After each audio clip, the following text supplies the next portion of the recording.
نسبت آ جائے اس کی، وہاں طہارت شرط ہے۔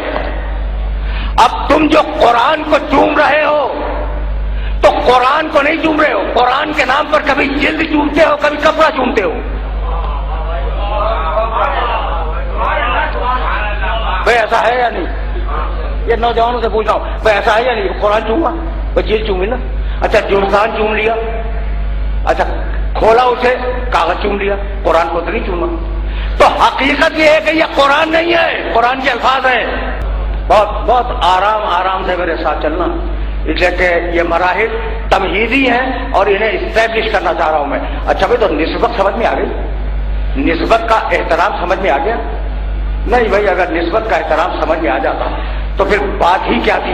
بھائی اسماعیل، نسبت کو دیکھنا، اسماعیل قربان ہوئے اللہ پر، اسماعیل کا احترام۔ دمبا قربان ہوا اسماعیل پر، دمبے کا احترام۔ اب یہ نسبت دیکھ رہے ہو؟ یہ نسبت سمجھ میں آئی؟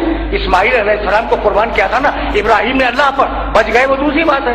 تو اب اسماعیل کا احترام کیونکہ قربان ہوئے، اپنی طرف سے اپنے آپ کو آفر کر دیا اور اللہ نے بچا لیا دمبا بیچ کر۔ وہ دمبا قابل احترام۔ حد تو یہ ہے کہ قرآن نے کہا اس دمبے کے گلے میں جو رسی ہے وہ قابل احترام۔ بھائی عجیب بات ہے، عجیب بات ہے۔ رسی جو قربانی کے دمبے کے گلے میں باندھتے ہو وہ شاعر اللہ میں ہے اور قابل احترام ہے۔ بھائی کچھ بات سمجھ رہے ہو؟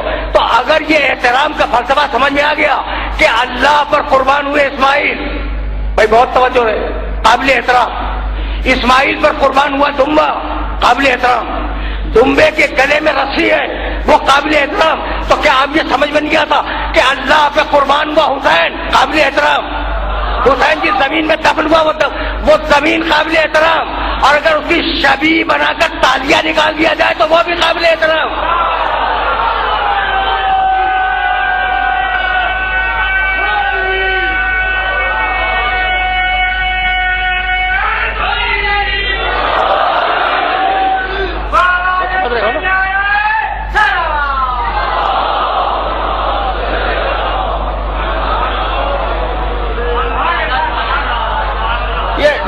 نسبت کا احترام ہے، نسبت کا احترام ہے۔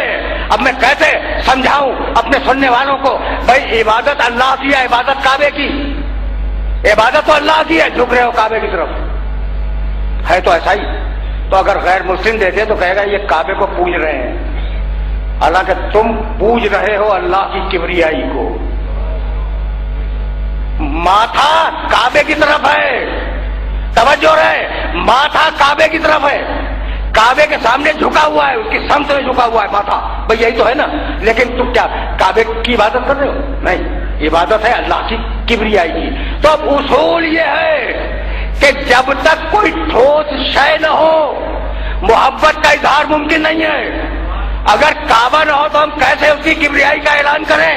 تو کوئی چیز چاہیے نا۔ تو اب یہ جو پوچھ رہے ہیں کہ عباس کے علم کو کیوں چومتے ہو، حسین کے تعزیے کو کیوں چومتے ہو، تو ہاتھ ہے علم اور تعزیے پر، ہاتھ ہے علم اور تعزیے پر، چوما جا رہا ہے حسین کی امامت کو اور عباس کی اطاعت کو۔